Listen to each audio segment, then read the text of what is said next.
Bonjour, chers auditeurs. Aujourd'hui, je vais vous plonger dans la 4e partie écrite par Monsieur Saïd Ahmed de Mesheria. Sous le titre « La rose et le jardinier ». Un récit où les épreuves cachent une réalité surprenante. Bonne écoute. On devinait qu'il s'agissait d'un homme d'une 60aine d'années. Ses yeux clairs et pénétrants le trahissaient. Il ne pouvait être que le père de la jeune femme assise à l'arrière de la voiture, absorbée par un livre qui semblait l'extraire du monde. Elle lui ressemblait, le nez, la bouche. Et surtout le regard, peu bavard. Son père imposait silence. Son regard, à lui seul, pesait sur son interlocuteur, comme s'il le dénudait d'un seul coup d'œil. Ses mains, toujours agitées, semblaient prêtes à s'échapper, incapable de supporter l'immobilité. Il n'était pas de ceux qui méprisent. Son sourire discret révélait une bienveillance voilée. Sur la vitre de sa voiture, l'insigne de docteur en médecine rappelait la noblesse de sa mission. Sobrement vêtu, à la manière d'un véritable gentleman, il inspirait un respect franc. À ses côtés, son épouse, au teint clair et au ton placide, semblait jouir elle aussi d'une estime naturelle. Elle lui demanda soudain de s'arrêter, en désignant un jeune homme au coin d'une placette vacarmeuse où s'agitaient maraîchers et vendeurs ambulants. Ce garçon vendait du thym, du persil et d'autres herbes. Le docteur le fixa un instant. Trop jeune pour un travail si rude, dit-il. Il devrait être assis sur les bancs de l'université, pas à grappiller quelques pièces. Si seulement le monde savait être juste. La vie n'est pas facile, répondit doucement son épouse, mais au moins il la gagne noblement. Derrière ses lunettes, les yeux du docteur acquiescèrent silencieusement. De qui parlez-vous? Lança leur fille en refermant son livre. De ce garçon, là-bas, expliqua sa mère en fouillant dans son porte-monnaie. Oui, et rien, j'ai juste envie d'acheter un bouquet de thym.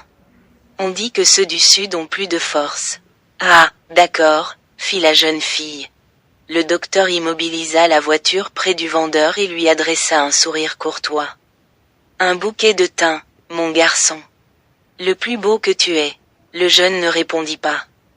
La jeune fille sentit son cœur se serrer, contaminé par le soupir de déception de son père. Pauvre jeunesse, pensa-t-elle, contrainte d'abandonner l'école pour quelques sous au bord des routes. Partout où il passait depuis plus de 600 kilomètres, cette même scène se répétait. Des enfants vendant fruits, poteries, herbes ou eau de source.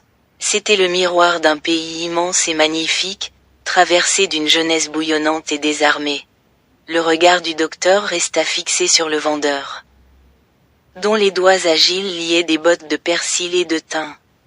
Leurs yeux se croisèrent. Il n'y lut ni révolte ni amertume, mais une fatigue résignée. Une vieillesse prématurée dans un visage d'adolescent. Alors il baissa les yeux, malgré lui. Le garçon, surpris par cette clientèle inattendue, choisit une botte d'un vert éclatant et la tendit sans un mot. Ce silence mêlé de timidité troubla le docteur, et inquiéta la jeune fille. Le médecin donna un billet bien au-dessus du prix. « Garde la monnaie, dit-il, avant de remarquer. Tu ne parles pas. » Le garçon eut un léger recul, le visage fermé. Son mutisme fut une réponse plus lourde que n'importe quelle parole. Un klaxon pressant les ramena à la réalité. Le docteur leva la main en signe d'adieu et redémarra. Dans son rétroviseur, il aperçut encore le jeune homme, immobile, un billet froissé dans la main. Dans l'habitacle, le parfum du thym emplissait l'air, comme un remords mêlé d'espérance. Pour la première fois de la journée, les mains du docteur se calmèrent sur le volant. Le silence, désormais, avait changé de nature. Il n'était plus simple observation, mais interrogation. Une question muette sur sa place dans ce monde et sur le poids de la mission que son insigne lui imposait, bien au-delà de la médecine. Sa fille, troublée, murmura enfin. « Maman, tu n'as pas remarqué que ce pauvre garçon est muet ? » « Je ne crois pas, répondit-elle doucement. Sinon, comment aurait-il compris que nous voulions du thym et non de la menthe ?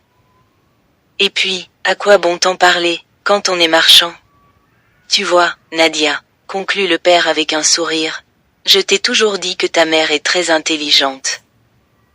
À peine avait-il quitté la petite ville, que Nadia laissa paraître une étrange envie, une curiosité immense. Maman, il est vraiment bizarre, ce vendeur d'herbe. Comment ça? S'étonna sa mère. Bizarre, enfin, répondit-elle, avant de se tourner vers son père. Papa, s'il te plaît, faisons demi-tour. Je voudrais juste savoir s'il est vraiment muet, ou s'il fait semblant. Nadia. Mais qu'est-ce qui te prend? Tu n'y penses pas, s'exclama sa mère. Le père, lui, ne dit rien.